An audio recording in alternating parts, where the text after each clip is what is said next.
ট্রেনের কামরার নিচ থেকে ধোঁয়া, যাত্রীদের মধ্যে আতঙ্ক। ফের ট্রেনে আগুনের আতঙ্ক।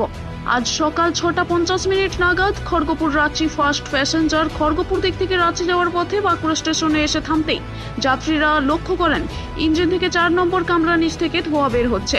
এই ঘটনায় প্রাথমিকভাবে যাত্রীদের মধ্যে আতঙ্ক ছড়িয়ে পড়ে। তড়িঘড়ি বিষয়টি রেল কর্তৃপক্ষের নজরে আনলে রেল পুলিশ ও রেলের ইঞ্জিনরা ছুটে আসেন। ধোঁয়ার উৎস কোথায় এখনো তা পরীক্ষা করে দেখা হচ্ছে। ট্রেনটিকে এখনো বাঁকুড়া স্টেশনেই দাঁড় করিয়ে রাখা হয়েছে। ধোঁয়া বেরোচ্ছে ইঞ্জিনের, আমরা তো যেখানটা যে বগিটা আছে তার নিচটা থেকে ধোঁয়াটা আসছে। আমরা এবার গাড়িটা এসে দাঁড়ালো, অনেকক্ষণ ধরে ধোঁয়াটা বেরোচ্ছে, ওদের সমস্ত টেকনিশিয়ান এলো, আরপিএফ এলো, আসার পরে দেখছে, চেক করছে, দেখা যাক কি হয়। এটা রাঁচি খড়গপুর টুয়ার্ডস, এখন রাঁচি যাচ্ছে। হ্যাঁ,